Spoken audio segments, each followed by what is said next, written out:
comme par exemple le vernis à ongles. Si on va trop dedans, il faut enlever ce vernis. Parce que l'eau doit absolument toucher les ongles, la peau et autres. Ou bien si jamais les sœurs appellent ça des masques, tu vois, de la pommade spéciale sur le visage qui c'est peut-être, tabarakallah, je sais pas moi, 1 millimètre de couche. Alors, rigolez pas les hommes, vous êtes tranquilles là, ça vous. Nous les hommes quand ils vont au mariage, t'aurais des vautours. Il y en a qui viennent même en training à l'aise, ils s'assis, il attend à l'heure de... Ah les femmes c'est un autre domaine, rigolez, vous verrez quand vous allez te marier certains jeunes. J'ai connu plein de jeunes qui faisaient les malins. Ouais, qu'est-ce qu'il y a? Moi, jamais je vais donner. Quand il se marie, il devient un chat. Yeah, tiens. Je dois acheter ce tien. J'aime bien quand ils ne sont pas encore mariés. C'est tout des. Le monde de la femme, alhamdoulilah, même Aïcha radiallahu anha, elle mettait, on parle dans certains textes, qu'elle mettait son voile dans du safran pour le colorer, pour se faire belle pour le prophète sallallahu alayhi wa sallam. Ça, c'est un côté de la femme, alhamdoulilah, qui lui est donné. Et il n'y a pas de gêne là-dedans, ni quoi que ce soit.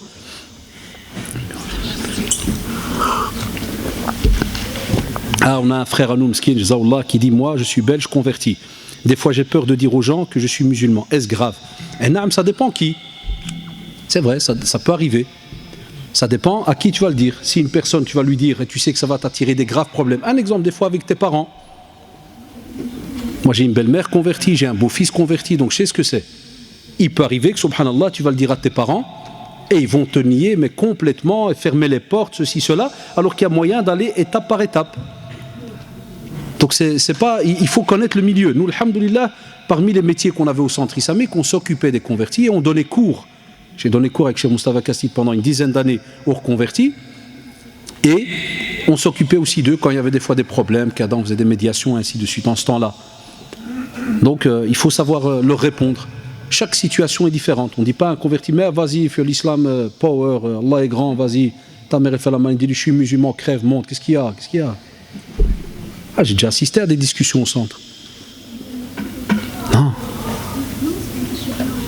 Shaitan, il vient, spécialement quand tu t'écartes de tes parents et que tu avais peut-être une mère qui était bien, l'être humain, il reste être humain, subhanallah. Et des fois, j'ai eu des cas au centre. Le jeune, wallah, est revenu, et il m'a dit: c'est trop dur, je crois que je vais quitter la religion, je veux récupérer ma mère. Ah, vous maintenant, tu n'es pas dans la situation. Toi, tu es musulman de souche, comme on dit, on sait très bien, tout le monde à la naissance est musulman. C'est vrai ou pas? La naissance pure, là, on est sur l'islam. Vous savez très bien de quoi je parle. C'est la suite du hadith. Le prophète te dit: les parents après vont lui donner un chemin. Soit chrétien, juif, mazdéa, les zoroastriens, du feu et autres. Donc il grandit, voilà. Donc lui, il a grandi dans un système non musulman. Mais il y a de l'amour dedans. C'est vrai ou pas, les gars? Il y a un tas de choses qui ont été données à l'enfant. Et il y a des jeunes qui ne savent pas discuter. Il vient à la seconde chez le frère, il dit: non, tu dois nier leur race, tout le monde, vas-y, crame, qu'est-ce qu'il y a? Ouais. Non. On a le meilleur exemple avec Ibrahim, alayhi salam. Comment est-ce qu'il parle avec son père? Allez dans le Coran, allez voir. Ya abati, papounet, papi, c'est le diminutif de papa. Et il se barre avec lui. Abu Huraira radiyallahu anhu. Chaque fois je raconte cette belle histoire parce qu'Allah, elle touche. Sa mère qui n'arrête pas de parler, même méchamment, du prophète sallallahu alayhi wa sallam, jusqu'à ce qu'un jour, parce qu'il a pleuré, il va chez le prophète, il me dit: Ya Rasulallah, ma mère m'a fait entendre à ton sujet des paroles mais dures, tu supportes pas. Le prophète sallallahu alayhi wa sallam, il n'a pas dit: Ya Allah, fais que la maison où il y a la mère d'Abu Huraira, elle s'écroule sur elle, elle l'écrase. Il aurait pu, et vous le savez, mais ce n'était pas son style. Sallallahu alayhi wa sallam, rahma, la clémence. Qu'est-ce qu'il fait? Il invoque pour elle. Abu Huraira radiyallahu anhu, il dit: j'arrive à la maison, je veux pousser la porte est bloquée. C'est-à-dire que sa mère, elle repousse la porte, puis il entend de l'eau. Donc il comprend que sa mère se lave, mais il ne sait pas ce qu'il y a. Lui, il revient seulement, alhamdoulilah, avec la doua du prophète, il est content, son cœur, il s'apaise, il revient. Après, sa mère, elle ouvre la porte, qu'est-ce qu'elle lui dit? Ashhadu an la ilaha illallah wa ashhadu anna Muhammadan Rasulullah. C'est converti. Et on a comme ça plein de cas. Donc frère, à toi ou sœur, la même chose. À toi de voir quand est-ce qu'il est opportun de parler, comment, et ainsi de suite. Chaque situation est différente, Wallahu ta'ala alam. Sinon, en islam, ce qui est, alhamdoulilah, je parle dans la pratique en islam, ce qui est accepté, ce sont les anashids, les chants religieux. Et si on va aller loin dans les détails, c'est normalement le douf pour les femmes. Et chez les hommes, c'est a cappella, avec la voix. Donc ça, c'est la règle. Donc c'est quelqu'un qui me demande par rapport à qu'est-ce qui est accepté dans ce domaine-là.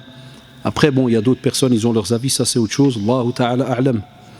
Quelqu'un il dit: je pratique de la boxe depuis 10 ans, la religion autorise ce genre de sport ou pas, en sachant qu'on frappe au visage. Et je vous aime tous pour Allah. Ah, celui-là, vous aime tous. Je crois qu'il va dire que moi. Tout le monde. Ah, alhamdulillah. Fait qu'Allah subhanahu wa ta'ala t'aime, cher frère. Un jour, j'ai expliqué ça dans une conférence à Bruxelles. Il y a quelqu'un qui a transformé les propos. Alhamdulillah, c'est pas quelqu'un de la mosquée. C'était un journaliste qui s'était caché, qui s'était fait passer pour une musulmane. Et c'était passé dans un journal écrit. Mais bon, alhamdulillah, ce qui est bien, c'est toujours enregistré. On a bien expliqué. Le sport, il n'est pas haram en islam.